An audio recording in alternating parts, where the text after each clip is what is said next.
we're going to cut over. We're going to jump over now to Phil Allison because I know Phil's time's quite valuable. Morning, mate. Hey, how are This is the first time you've probably seen a format like this, Phil. you? Yes. We've done a lot of one-on-ones, but you probably haven't seen something like this. Well, welcome. I gave the guys and girls a quick summary. You're 30, 34. Phil's 34, recently married. I've been working with Phil for 4 years now, Phil. Well, since 2020, yeah. Yeah, 4 years. Thanks, mate. Really impressive. I knew Phil, by the way, when I was at Bresic Whitney, and I actually we had a catch up, didn't we? You came into my We did, office, yeah. Yeah, and I think we 2017. might have even tried to recruit you. You're working with Belle Hunters Hunters Hill, Hill, yeah. working Bladesville. What year did we catch up? 2017. Wow, so 7 years ago. So you were 27, I was 39. That was just a year or two before I left. So I think I tried recruiting Phil. He was quite happy at Bell Hunters Hill, working the Ryde Gladesville market. A few years pass by, I leave, and Phil starts Bell Ryde. Right. And actually, I came and saw you, I think, the first year started, and there was only like four of you in that first office, remember? Yep, yep, yep. So fast forward 4 years now, Phil's 34, married this year, has a team of 15, 20. The 20 with Epping. Yeah. So he's got Bell Ride, Bell Epping, really strong sales. He was in the top. What was your top REA rating? REB rating? It was It'll 20 be or a 30. top 30. Yeah, which was really impressive. But now he's building a business, good market share in rides, strong competition, loyal team, property management. He added Bell Epping 12 months ago, and he recruited a couple of agents from McGrath, and they have done really, really well. So, Mm. mate, good to have you along, mate. It's good to be here. Hey, everyone. They're going to be, there you go. They'll be muted, but again, I want to highlight to everyone, if you've got a question as we talk, please do. Mate, you heard what I just said about those Eastern Beaches sales. Wrote them down. Are you experiencing that in your marketplace? Yeah, I got one at the moment. They bought for 1.7 off us, so 1.730 about 4 years ago. Yeah. And we were supposed to go to auction this weekend. We got an offer of 1.9 that we're trying to get across the line at the moment. It's more the buyer than the owner causing issue at the moment. In what way? Buyers still umming and ahhing. So they got contract changes at that final point, then offers getting close to being accepted, and they're now questioning whether they even want to buy it. And that's the best one we've got after 4 weeks. That's the best. Okay. And how many of those situations are you seeing as an Uh, agent? a lot now, a lot. And when did that Yeah, start? Did you start seeing that? about 8 weeks ago. But it felt like it turned so quickly. You've been talking to me about it for a while now, but it Mm. just felt like it turned 2 months ago or thereabouts and Mm. just turned quickly. Interesting. And so, what were the signs that you saw where it started to turn? Was it less people at opens, auctions passing in, or just buyers being negative and like pulling away from offers, or a bit of all of it? Yeah, you see buyers getting a lot picky, like getting very picky about what to buy. A lot of properties passing in, price reductions, very common. And then we were getting price reductions or advertising what we thought was attractive price guides. Like we were just sure of it. And then it Yeah. would just, do nothing, and it was like us even having to adjust again to that. And any type of product, houses and apartments, or duplexes, or the whole thing? Whole thing, we're finding land, like if it's a great development site, so ticking all the boxes, level block, North Korea, high side, that's still going crazy at the moment, like Yeah. that real A grade land. Yeah. But besides that, it's that the A and B grade property is still doing okay, but if it's a C or a D, it's like very challenging at the moment, very challenging. Interesting. Have you seen this type of market before? Because you're only 34. Have you seen these type of conditions before? In 2018, when there was the election going on, it got tough for a period, maybe like 9 to 12 months, and then it kicked again. Mm. And that was a big adjustment. And then before a year or so before 2014, I was selling. So I saw a little bit of it then. Interesting. And Yeah. what have you done to adjust? So you're a business owner. You've got 6 or 7 agents who work in the business, both in Ryde and Epping. As the business owner, what have you, or as an agent, what have you done to adjust to the change? And how Yeah. hard? Has it been enjoyable, or are you enjoying it, or is it not so enjoyable?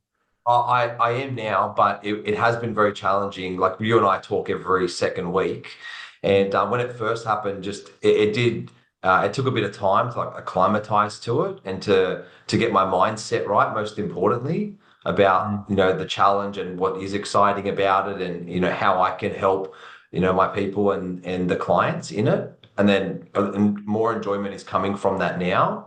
I guess you go back to some of those harder sales as well, where there's one buyer at an auction, and it takes that skill and experience to get the deal done. And there's you feel a lot of like you feel good about that.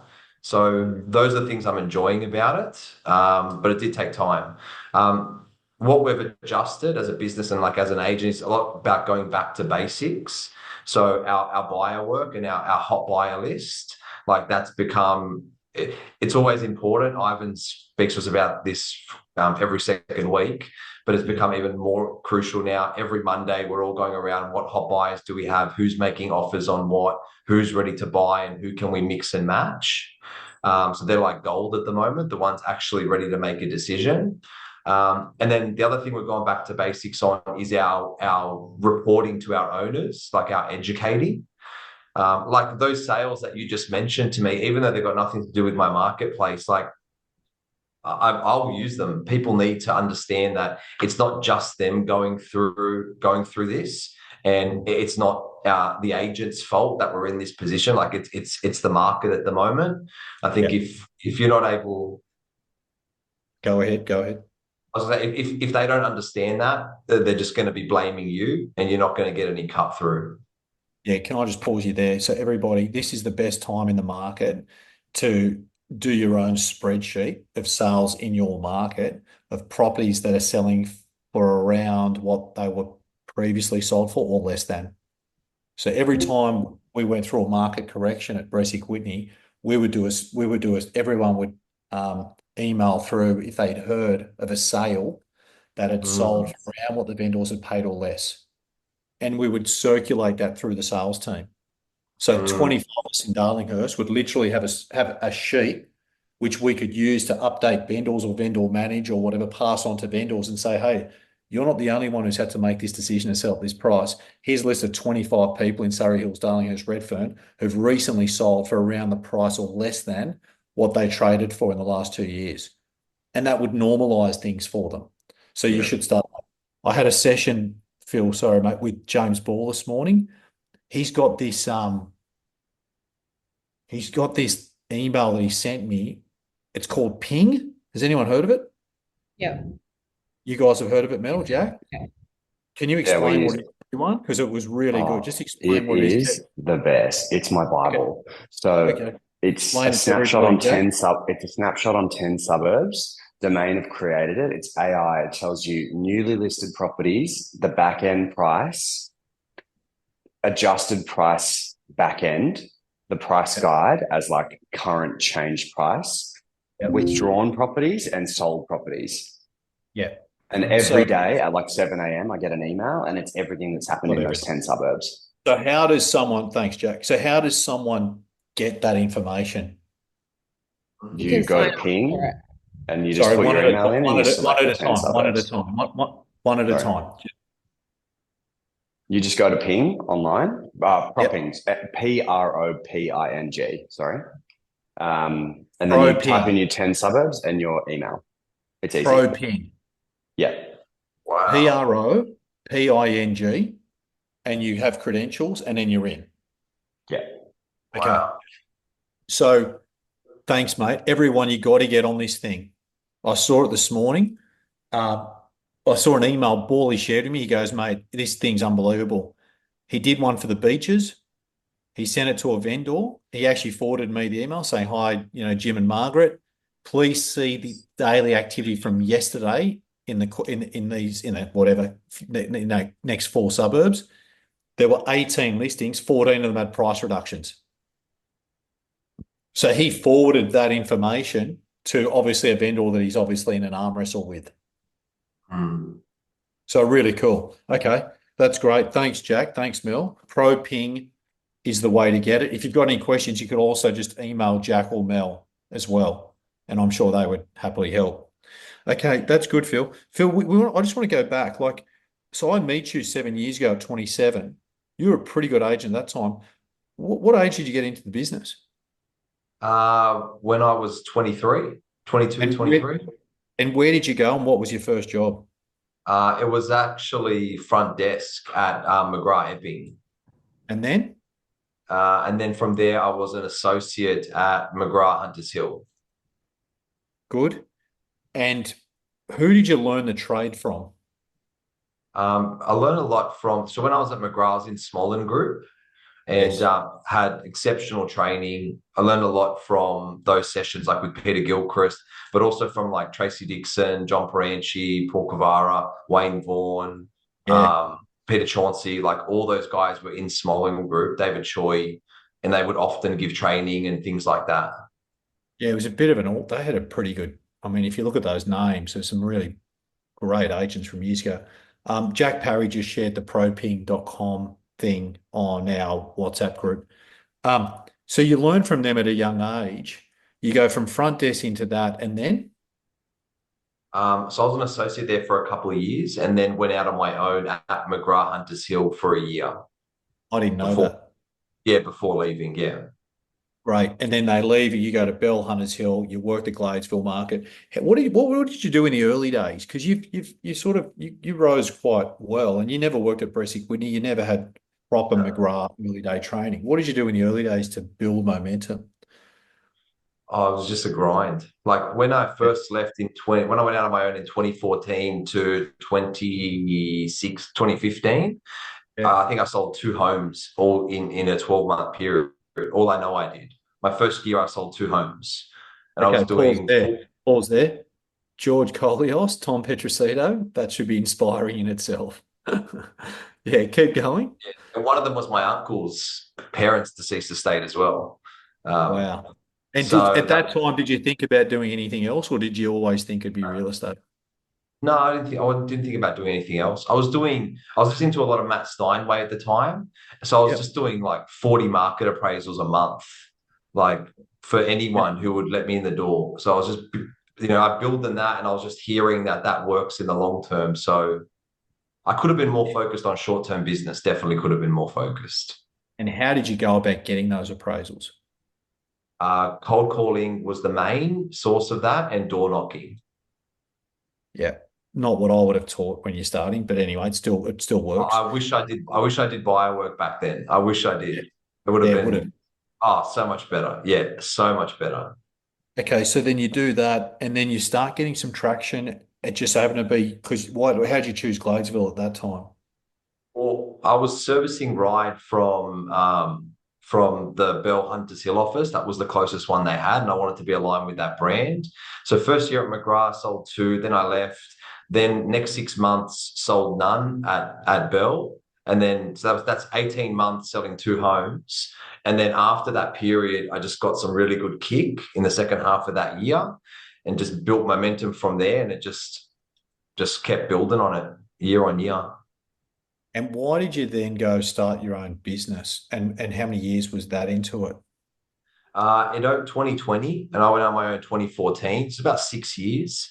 I was looking to do it with like in a natural progression with Simon from Hunters Hill, but it didn't line up for him at the time. And I was ready. We needed more presence in the marketplace that we were in. I was fully committed, fully dedicated to this. It's all I wanted to do, and just felt like a natural next step. And off you went, Bell Ride starts, and you had staff straight away, or how did that It work? was just my team. Like when you came there, it was just my team for the first 6 months or so, just my team in this office. And then the agents actually grew from my team and out. So Atlee and Alex, who are still agents here today, they were the 2 people in my team at the time when I opened it. And they're both agents in the office now. And then Chris is the third agent in the office who came through my team as well. Yeah, so Phil's brother Chris worked at Bresic Whitney for a while doing leasing before, and then he went to work with Phil, and now he's a standalone agent there. Alex is a good young agent who works with you. He was initially in your team. He's only a 22-year-old agent, is that right? Yeah, 22. What makes him I mean, he's only 22 years old, very young.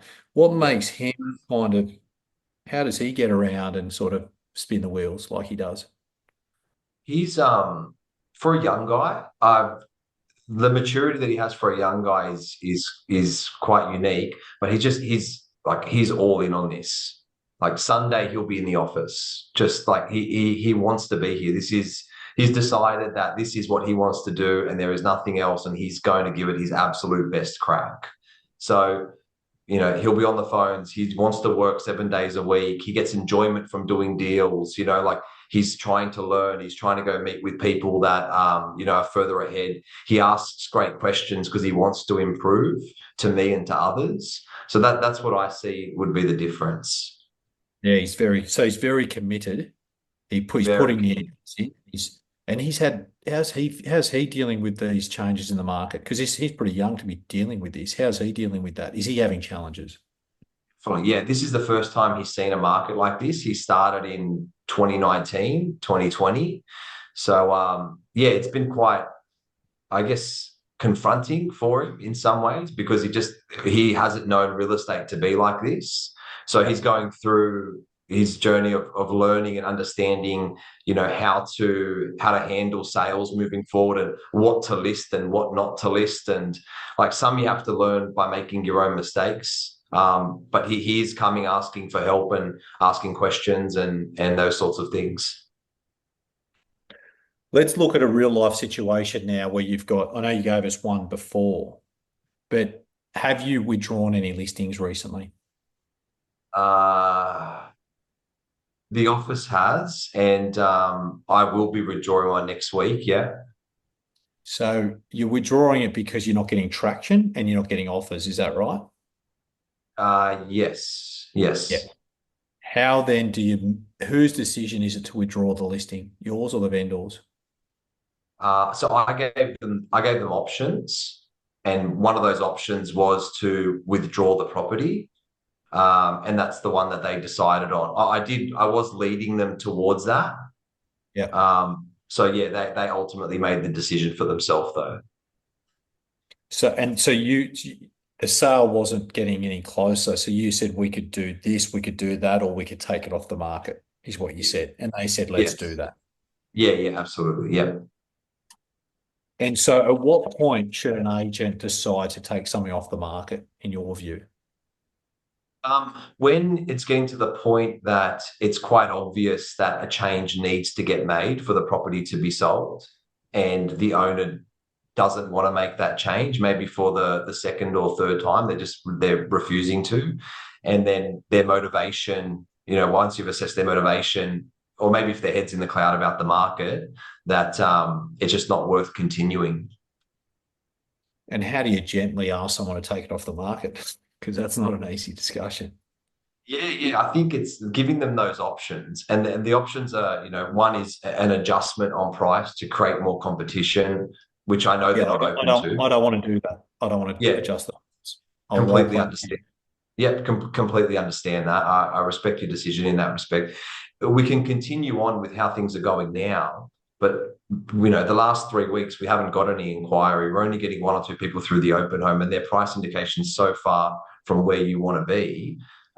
If we continue on, I'm very certain that we're going to be in the same position over the next couple of weeks. So the other decision is maybe now is not the right time. Maybe we can give the property a rest, wait till the market has moved up towards where your price, where you want your price to be, and then we can have another crack at that time. So that would be the three options. An agent told me, the agent down the road told me that we could get 3 million here. Okay. I wonder if they have any bites. If they do, then that'd be great. I can give them a call, then we can work something out. Yeah, you could say that. Anything else anything other sort of tips along? That's quite common. Who's having those sort of conversations at the moment? Anyone? Anyone? Few of you? Yeah. I mean, I'm hearing that. Like when I think about Alex and McClay, who are at the very top of the thing, they've withdrawn quite a bit. So is that right, Gav? Gav Lewis? You guys have withdrawn a bit? Yeah, quite a lot. And so when you guys have, Alex has been the one who's kind of said to the sellers, we're not getting there, let's withdraw. We give them options like, you can either, well, as Phil mentioned, continue on as is, make an adjustment, look to re-auction it, provided we do make adjustments, whether it be to marketing and price combined, or let's reassess in 3 weeks' time. If nothing sort of eventuates, we may look to withdraw it and relist it at a later stage. Yeah. Two things, guys. And again, I know we're talking about withdrawn listings. Not all listings are hard at the moment. So I just want to be clear about that. There are things selling and there are easier listings to manage at the moment. And I'm actually seeing a pretty good number of sales going through from agents. I actually am. But I think it's important we talk about the harder ones because they're the ones that you will fall in these sort of positions. The easy ones are happening. I can tell you there's plenty of sales happening. But there's also a decent proportion that are having to get withdrawn, that you're getting pressure, that they're selling for around what they sold for last time or less. I like talking about that because a lot of agents are coming to me with those challenges. So if we talk about that, then you're better prepared when that does happen. A couple of questions. Jack, I probably want to go to a few of the challenges that some of you are dealing with and see how Phil would deal with that. So can we do that if that's okay? Jack, you had a question about timing, about, how do you deal with everything if you're dealing with sales and emails and calls? And do you want to just explain kind of what you've been dealing with to Phil and get his take on that? Yeah. Basically like getting busier. And I feel like for this year, just because my volume's up a little bit more than normal, more than what I was used to. I just feel like when you have, say you have a couple of busy days in a row, appointments, say all afternoon, you then come out of the appointment, you've got I get like 40 SMSs, 11 missed calls. I open my inbox, there's 80 emails in there. And I feel like the only solution is working longer and dealing with that because I also have this like desire to respond really quickly. I think I know how to navigate it, but I just it doesn't feel manageable or not overwhelming. And I wondered if there's any way to manage it better. Before Phil responds, how do you think did you deal with the overwhelmness of activity, Jack? Well, my current solution is in between the appointments, put myself a little break and trying to respond to people in between the gaps as quickly as possible. And then if I finish appointments at 6:30, I'll go home, eat dinner, and then sit back down at my computer and deal with it all straight away, which is probably unsustainable. So that's all I got. Phil, you're running a business. You've got nearly 20 staff, 2 offices, 10 vendors, landlords, a wife. How are you dealing with all that? How do you deal with that? What's your team like, Jack? I work with Adrian and Jasmine, but I'm pretty much running my own sales, like standalone agent. And then we have team assistant Troy who does admin. Okay. How many properties you got online at the moment?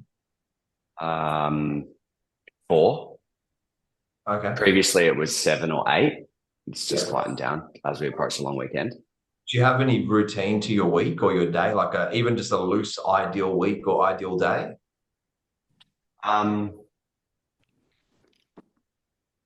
Probably not. I mean, like not structured. It's more organic. Like when I wake up, I'll respond to anyone that didn't get a response last night. Like quickly respond to the urgent emails, call the most urgent people, vendors, buyers. Appointments I'd try and not do until lunchtime. Yeah, I think it's good to like get listing presentations and other things are like, ideally it's between say 2 and 6. And if I can, I'll have them in the office. That's probably a good place to start. Like all of us here have AM in the office and PM at appointments. Sometimes that needs to change, like if there's a hot seller or something like that. But for most cases, we're in from 8 till 12, making our calls, doing what we need to do. Then we're outside doing our appointments after that. So that might be a good place to start, setting up that routine And so for yourself. on that, because like I actually try to the best of my ability, stick to that. And like you said, it's not always possible. But when you have an afternoon of appointments, like, do you pick your phone up at the end of all those appointments and it's like, oh my God? Yeah, sometimes. Yeah, I said this to Ivan a couple of years ago, and he asked if I had price guides on properties, and I said no. And we advertise a lot of our price guides now, and that makes a big difference to the amount of inquiry that comes through my phone. But yeah, little gaps between your appointments can help. But if your phone's blowing up that much, like that's a good thing. Like, are they a lot of sellers, a lot of buyers, like hot buyers? I Sounds feel like a like good it's more now because I think buyers need a bit more attention. So I'm giving them that attention, and then like they're asking questions or for appointments or responding to me when I call them in the morning. They call me back in the afternoon. Yeah. So like it's all normal stuff. And like Maybe you I'm need not to having prioritize as well. So just maybe not everyone needs to get responded to immediately. And if you've got systems and mechanisms in place to make sure you don't forget things, so you'll get to it later, might just calm you down in that moment. So you look at your phone, there's 10 things there, but only one thing needs to get done at that point in time. How do you remember to do those other 9? Like sometimes I leave things unread, or I email myself, or I text myself, or I send a screenshot to someone else who can do that. But it's just like how to you don't have to handle everything all at once every time. If you're doing that, you're just going to be very reactive, and you're not going to be able to spend time on the important things that you need to do during the day. It's good advice. It's really good advice. Can I just say something? Yeah, mate. You can always divert your phone, so you don't have to worry about voicemail. Who to, Peter? Your EA. You I could. mean, most people you'd be surprised how much can get done. And if it's important, of course, they'll send you a text and say your vendor called, give them a call back. I think what Jack's saying is the phone calls are one thing, it's the email traffic, which after a few appointments builds and builds and builds. There's certainly calls. But yeah, that's divert, but certainly the phone, I still divert it. Yeah, I'd say this, if I could just chip in, I'd say this. You can deal with the Jack because there's people a lot busier than you. So it's about finding, like to Phil's point, to Pete's point, you've got to find a way to be more efficient. What are my salt pillars? My formula for success, what's one of them? time management. Time management. So whether you're at the very top of the real estate tree or you're just starting in real estate, time management's important. So, and your structure and your team. The first thing Phil said is, who's your team? So that's that's one of my formulas for success is time management, your team and the structure. Does that enable and support you for someone like you, Jack, who's had an incredible year to now go on and do 8 sales a month next year or 6 sales a month from 4 a month this year? So if you're getting bogged down and you're having capacity issues doing 3 deals a month, how are you going to do 6? It's not going to happen. I'll give you an example, non-real estate. I've put on a part-time personal assistant here now for Bressie Coaching in Austin. So I've got a VA in the Philippines, but I've just put on mine 2 months ago because I've got group training, I've got events, I'm doing retreats in Bali. I'm a single dad now because I separated from Sherry 12 months ago. I've got all these errands and bills to pay and properties to manage. Over here, you manage your own properties, you don't have a property manager. I've got some assets here. So I've brought a part-time PA in to enable me to be more focused on the things I want to do. Coach, read, think about you guys, think about my next sessions, and everything else I delegate. So I've just given you an example of how do I grow the coaching business. I need to have more support. So now we go back to you and everybody else who's listening. You guys are agents or associates. You've got the same amount of time that I do, that Phil does, that Peter Starr does, that Alex Phillips has. You've got the same amount of time. So you've got to find ways to be more efficient in the time you do. Support, delegating, Phil said, I stay in the office mornings and I do my stuff in the afternoons outside. That's a good one.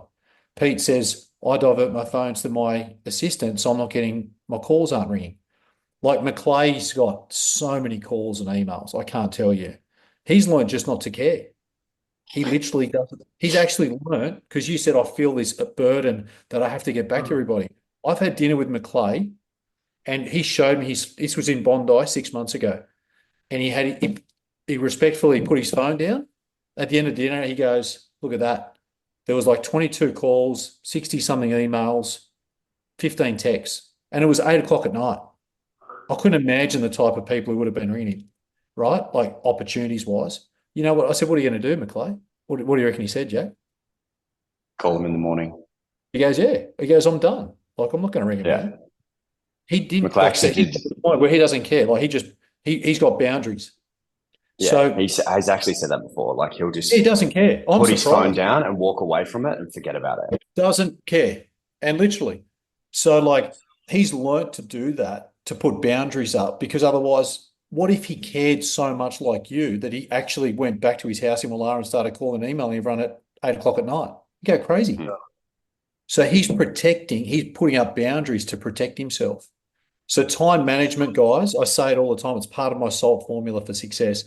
How do you get more efficient? You know, me and Mel used to get in early, 7:30, have a coffee, do our admin, have a team meeting. I still remember it, Mel. 8:15, 8:30, quick team meeting, quick huddle. We had a PA, Bianca, doing all of our admin. We all knew what we had to do. Phones would start ringing at 8:15, 8:30. We'd smash calls. I'd try not to do listings till 11 o'clock. I'd use the first few hours to really prospect hard. To Phil's point, buyer's guides really helped because that reduced the amount of silly buyer inquiry. And you just have to find a way. And look, it is lumpy. Like now's spring. Like if I'm an agent now, I'm just working a bit harder and working a bit, because if you're a real estate agent like all of you, come second week of December, there's no better job in the world than being a real estate agent on the 8th of December. You do this. That's what happens for a good month at least. And for some people, it's 6 or 8 weeks. And that's not that far away. That the 8th of December is pretty much when things start to taper off, and then now it's Christmas parties and people are going on holidays, last auctions, and people are hardly rolling up to the office. From the 8th of December to the 8th of January, if you're a real estate agent, you're basically doing not much. The work's done.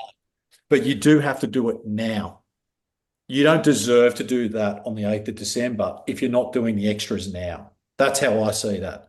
I'd prefer to do the hours now, do the extras now in September, October, November, and then I'll happily do that in December.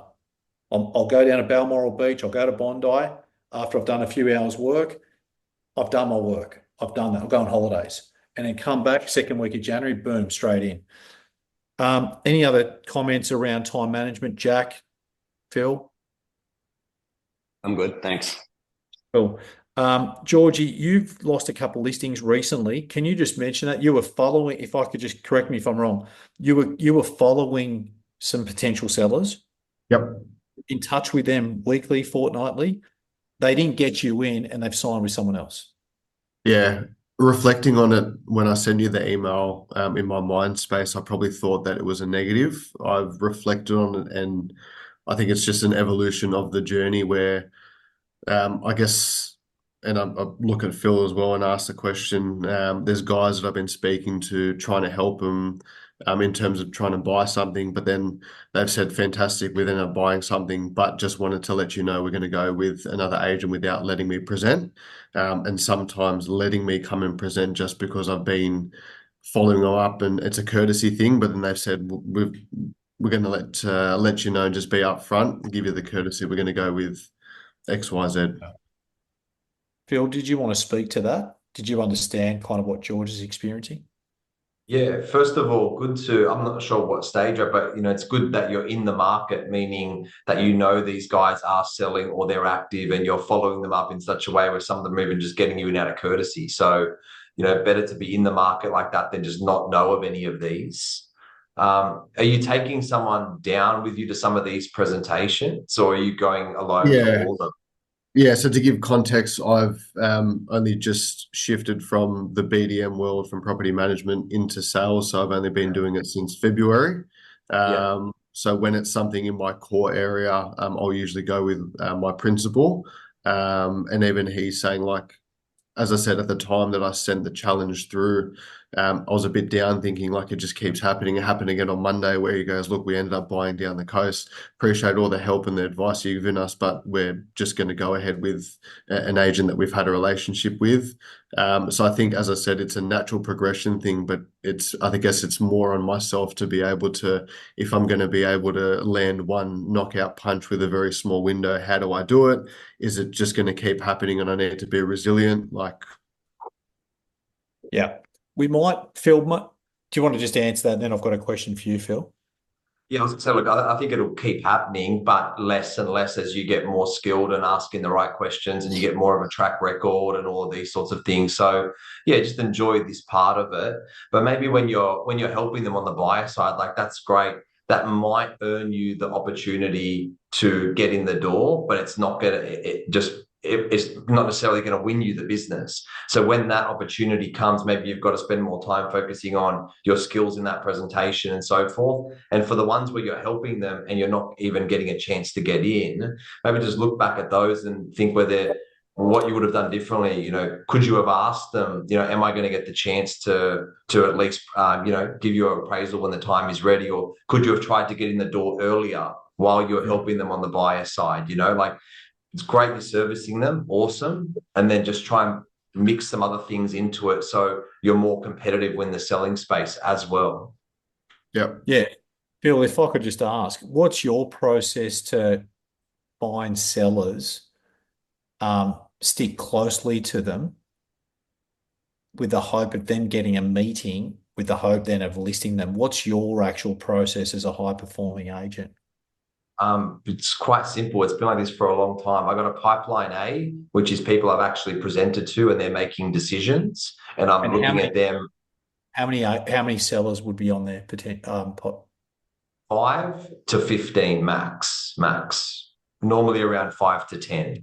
That's like I've pitched and we're in that stage where like, any day they're going to make a decision. Then I've got monthly pipelines, so January, February, March, April, and those are the people where I'm touching base a couple times a month, but I'll move them around. I'll move them, back a couple months or forward. So that's how I look after my pipeline, and it's just calling them with recent sales, information on buyers that we have on their place, trying to get back in front of them if I think they're ready to make a decision. So it's just seeing where they're at, how close they are to deciding, or can I progress them.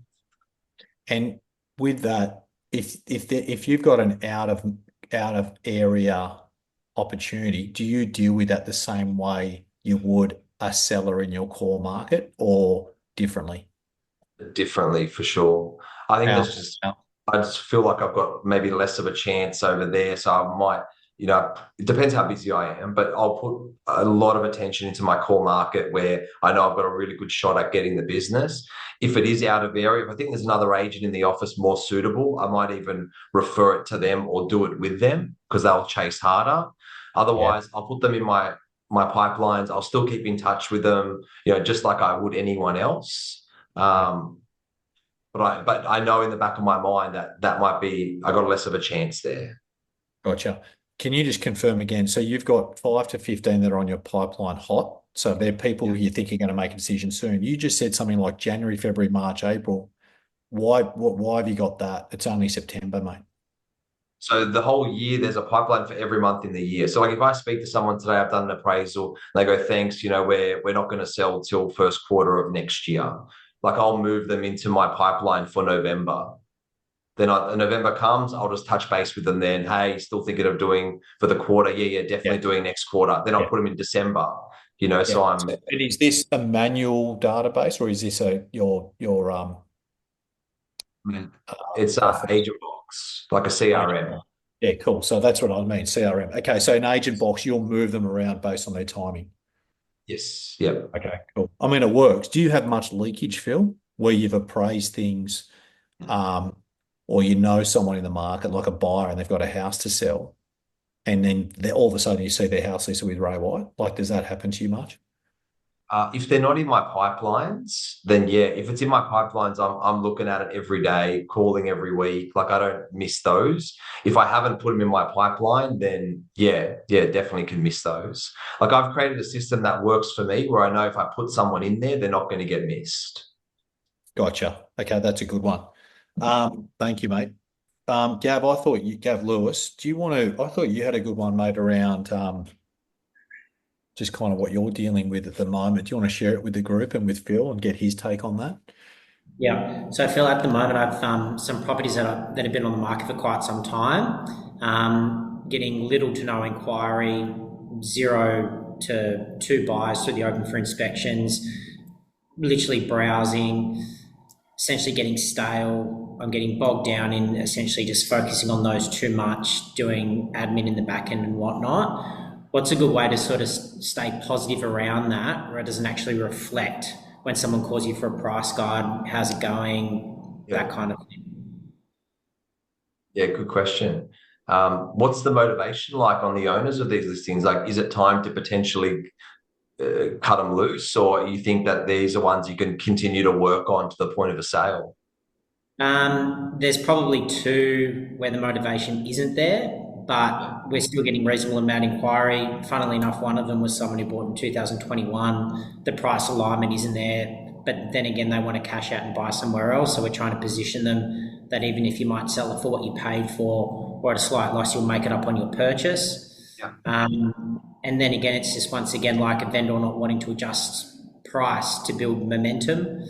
To actually get buyers through and create competition. So it's essentially just sitting there. She's happy to let it unfold. We'll reassess after the long weekend and maybe re-auction it potentially. But there just doesn't seem to be too much motivation on both parts with those. Look, I don't know their exact situation. I don't know if we need to get into it, but like if there is motivation there, you need to continue to work on that just as much as you're working on the buyer side of things. So if they're looking to buy in a certain area, then there's an equation involved where they need to sell for this to buy for that. And if that's the case, you need to understand that, because maybe their formula is wrong and the area they're looking to buy has actually come back a lot. So it's doing research on where they're moving to show them, hey, this, you're actually saving a lot. And we could actually go to here and you could still make your move. Like, it's trying to work out how at the new price is the reason they're moving still possible, or why would they still do it at the new price? Yeah, okay. Yeah, and Gav, can I just jump in? My sense is that based on our communication, that your energy levels are a bit low lately. Would that be fair? Yeah, definitely. Yeah. And that's okay too. And I appreciate us having this conversation with the group, because we all go through that. How come you think that when you said to me, Ivan, my energies are a bit low, I've got some stock that is hard to move, I'm doing some administration, I'm getting bogged down, it's not as much whatever fun. What was the first thing I said to you? When was the last time you took a break? And what did you respond? June last year, apart from the Christmas break. Oh, There you go. Phil's laughing about that. I used to do that, man. Oh, no. Mate, and he's laughing about it. Oh, So, no. yeah. So if you think, and this is really important for the group, I bang on, what's one of my pillars for success? What's one of my pillars for success under SALT? What is it? Which one's this? Lifestyle. Lifestyle. This is lifestyle. This is lifestyle. I started today's session by saying, I know an agent who you compete with, Gav, in the East, who had an amazing June, who's done not much in the last 3 months for his level. And he's got 20 listings. He's burnt out because he's gone all year without a break. Yeah. And now he's backtracking. He's negative. He's giving me all the reasons why he hasn't sold that much. And I'm like, mate, what do you mean? All your competitors are selling a lot. So his head's not right. And I identified that during the week. And he agreed with me in the end. You haven't had a break since June. You work in the highest performing sales team in the country. That alone. So you're wearing a suit every day and every weekend. You're doing back to back opens.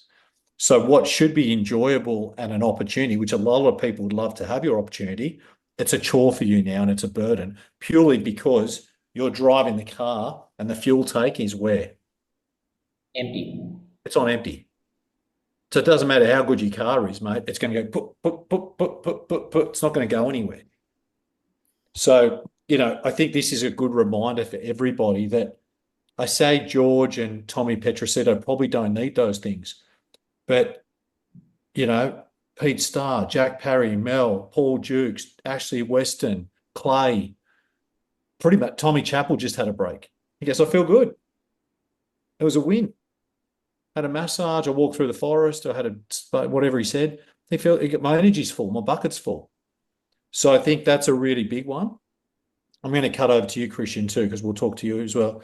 So I think that is another highlight. Well, that's one of my pillars for success. You can have all the skills in the world. You can have all the accountability and mentors and coaching.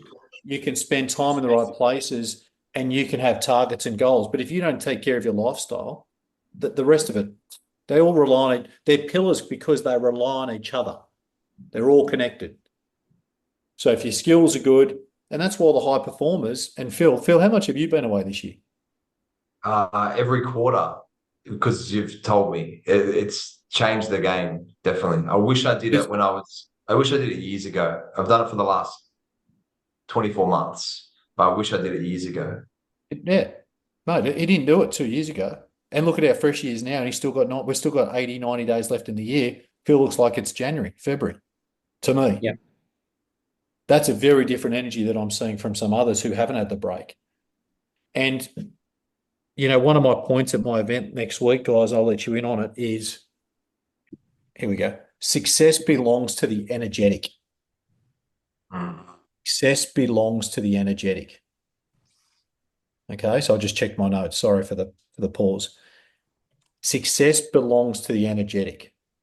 Every guy can have you love that, Phil? They deserve it. Like when you said that, it's like, yeah, it makes sense. The ones that, yeah, it makes sense. And so that's why I fill in a tank up every quarter. Mate, when I was 20, I took one break a year. I remember it. One break a year, that was enough for Christmas, a couple of weeks. But by the time I got to my late 20s, I was like, I need 2 or 3. Before I left Bressic Winnie, every 8 weeks, 6 weeks, I was like, mate, I'm going on a break, Shannon. I've got to go, mate. I've got to have a break. And I'd go here and I'd go there because I was just getting burnt out a lot. So I think it's a really important one. Success belongs to the energetic. You watch the guys on stage next week, Gav, like their energy levels just naturally are going to be high. And not because they're on stage, that's just how they live their lives. And all those high performers that I work with, except one, took a break this year, and the guy who did it, he's in a rut at the moment. Mate, thanks for sharing that, GL, and I want you to learn from that. Mel, remember Guido who used to work with us? Remember Guido, the Italian? Yep. Yeah. Yeah. When he worked with us, and he was this guy, Guido, I'll share this story. Jack will know him. Maybe some of you know him. His name's Guido Scatese. He's a great he still works at Bressic Winnie, right? He came back. Really good guy. Worked in my team, right? With Mel when she was there. And he was a grinder. Like he worked hard. He'd come in every day with a suit, Italian, dress nicely, come in, have his coffee, and he would literally work all day. And I remember we recruited him from Oxford Real Estate, and he was really hungry and whatever.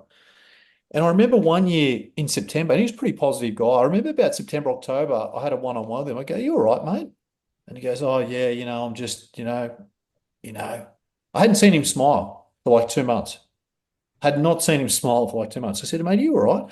Oh, mate, I'm trying and I just can't. I said, he goes, it's hard work. It's long days. I said, when was your last break? And he said, Christmas. Right? So I'd just forgotten about that, and that I'd forgotten about him taking breaks on my team. And and he goes, and when he told me that, it completely made sense. He'd been wearing a suit 6 days a week, making call after call after call. Yeah, I know he wasn't at the level where he could go on a fancy holiday at that time, but that can't stop you from going on a short break to Gold Coast, to Bowral, down to South Coast, or wherever you live. You can have cheap holidays for $1,000, for $2,000. So he, and I remember him telling me that, and he was like, you're right. And then from that moment on, I was like, everyone who works for me in my team, anyone I coach, I'm going to have to always remind them to take breaks. And the reason I say that is because your manager or your boss, Gab, for example, Alex is not going to come to you and say, mate, you should take a break. He's not going to do that because he's too busy thinking about him and what he's doing. You guys and girls have to manage yourselves. And I've always said that. If you don't organise yourselves to do it, no one else will do it for you. Christian, do you want to just speak to that? Because I know you've kind of had a question around that as well. Yeah, no. Basically, my topic for discussion was just about understanding more about the health and nutrition side of things, because that's something that I'm probably going to be looking at focusing a bit more on in the next 12 months. So I just wanted to see, obviously, with yourself, with the team, if they had any regimens that they followed through, that they've seen good results from. I mean, I think the answer is yes, everyone. But before we get to, not for everyone, for anyone who does, but Phil, what's your sort of philosophy around health and wellness? I've always eaten quite clean. I've got someone who prepares meals for me every week. I've had it for a couple of years now, but I've always eaten healthy, drank a lot of water. I've never drank a lot of alcohol, now very little. Always tried to get up early, do some exercise in the morning before work, and still doing those things now. The others in the office, I know Alex and Chris, they're going to gym 5 o'clock every morning together. And then, they got their shakes, and everyone in the office eats healthy, all the agents anyway. Ash, you started off by saying that you've just put on a personal trainer. Why did you do that? And then I'm going to just get Tommy's, because Tommy and I have trained a lot together. So I'll code up to Tommy Chappell after this. Ash, you felt like you wanted to get a trainer. Why is that? I've just never really done that level of sort of exercise and sort of strength building before, but I really wanted to hone in on, I was finding it sort of 2 or 3 o'clock in the afternoon, I was sort of crashing a bit. So as I'm getting a bit older, I just, felt like I need to sort of work on my strength and fitness and that kind of thing. I walk every morning. Just sort of, just getting a bit older and just wanted to work on my strength and energy levels, and it's been really good. Been good. Yeah. I was having a conversation with Liddell. So if anyone's got an excuse, it's Andrew Liddell. He's got 4 kids and he's got 15 listings and 20 listings and whatever. So if anyone's got an excuse not to do any health and wellness stuff, it's probably him. And I was speaking to him about a year ago, and he's like, he goes, I'm doing some functional training and whatever. I think they were moving house or something. He said, I really want to do some, to Ash's point, he actually said, I want to do some weights. And I said, mate, get a personal trainer. And he said to me, he goes, I don't know, it's going to cost me another $500 a week, which is like $2,000 a month. It's another cost. He's got 4 kids and whatever, and he bought a big house. So I could understand him looking at his budget. Do you know what he said to me a month later, Christian? Well, he went ahead and did it, by the way. Do you know what he said to me a month later? No. He goes, it was the best thing he ever did. He goes, because he got a personal trainer. It was Monday, Wednesday, Friday. It kept him accountable. And he goes, mate, if I didn't want to feel like it, he makes him prepaid. He had to go, otherwise he burns the money. And he would go. And he kept that habit. So, I spoke to Ash. Me and Ash had a one-on-one a while ago, and we were talking about health and wellness and fitness and resistance training. Ash is now going to put on a personal trainer, which I think is good for agents. Like for Phil, he gets someone who prepares his meals because he's time poor, which makes sense. Tommy, you've always been Tommy Chappell, you're a personal trainer before real estate. How do you deal with that? You do it first thing in the morning? You find that's the easiest? Yeah, first thing in the morning, but I'll also train in the afternoons as well. So in the morning I'll do weights or outdoor pull-up bars, or I'll do jiu-jitsu in the morning. And then in the afternoon after work, I like to wind it back down. So then I'll do yoga in the afternoons. So, and I know there's a lot of you that do things. Mel and I have always spoken, Mel loves Pilates and she goes for walks, and I've always thought that's great. And she runs. I'll say this. I think to do what we do, and just for life, you want to live a healthy life. Because if we don't have our health, what have we got? We're here trying to climb the real estate mountain, but if we make more money, what is that? We still want to have good health. I think there's a lot of aspects to that. Can I say something? Yeah, man. I just saw a nutritionist for the 4th time this morning. So I do it on a 3 weekly cycle. And the last session that I had, he's done blood tests. He sent me a meal plan. The last session that I had with him, he's like, mate, you can't work 6 days a week, go to the gym 4 to 5 times a week, and maintain energy levels eating what you eat.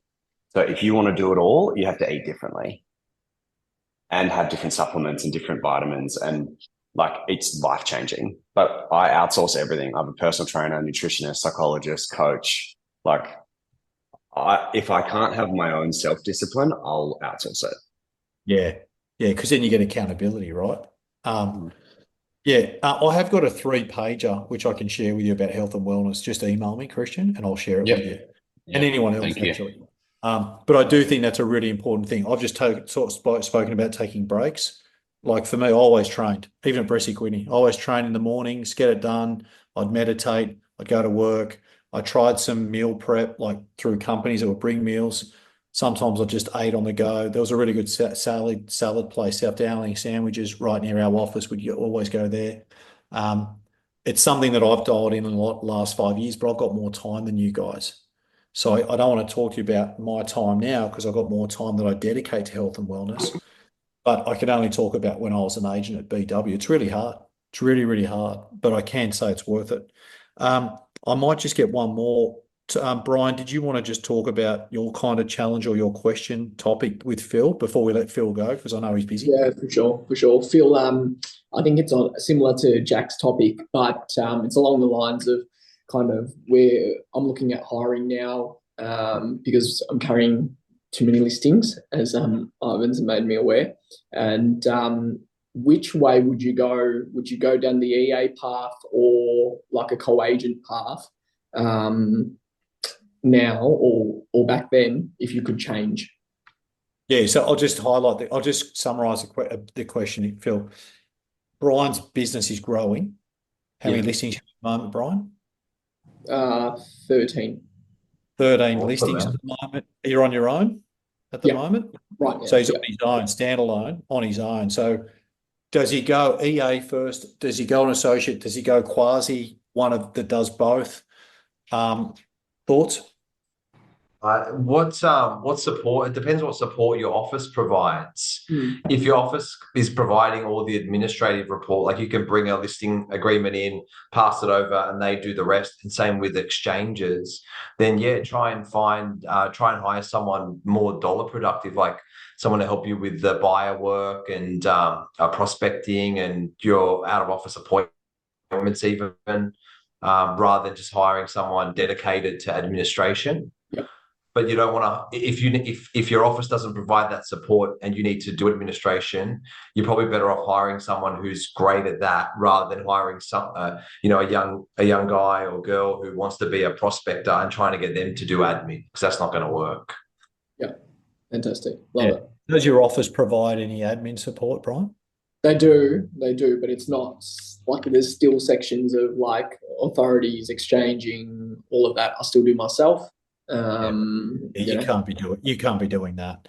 Yeah. I just want to ask Phil one more question before he goes, and then we'll kind of move towards other questions at the end. Biggest mistake that the young agents are making that you see at the moment, Phil, or generally? Just in general,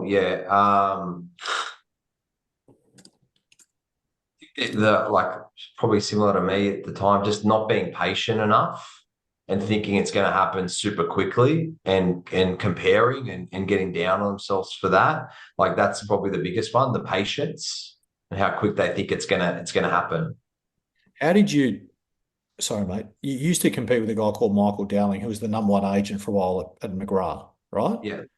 How did you, he used to have, he had a lot of listings. So it was you and him going head to head, and he had more runs on the board when you were younger than, 5 years ago, 3 years ago, 7 years ago. How did you compete with an agent like him so effectively coming from where you were? Like, what are your tips to competing there? Was it did you just out hunger him? Did you take a different strategy? Yeah, I won a lot on energy and hunger back in the day, like a lot on that. Like their listing was the most important thing to me, and I'm going to do everything. Like that was one of the biggest part of my pitches at the time, is that I had that energy and that time to commit to them, as well as the strategy, the process, the buyers, and those sorts of things. So that was a big part of like chipping away at the person who's doing more than you are. Yeah. That was part. really Yeah. good that you did that. That just shows like anyone can take down anyone if you're willing to do the work. There was a big gap. Dowling was like the number one guy there. And Phil was able to come through and overtake him, which was really, really good. You're a legend, mate. Thanks for jumping in our session today, mate. Always good to see No you. worries. Yeah, you too. You too, man. Keep Good to see going, and everyone. I'll see you next week. Yeah. Thanks, See you Phil. next Thank you, week. mate. See you Everyone guys. enjoyed that. Thank you, mate. Have a great day. Awesome. Good luck.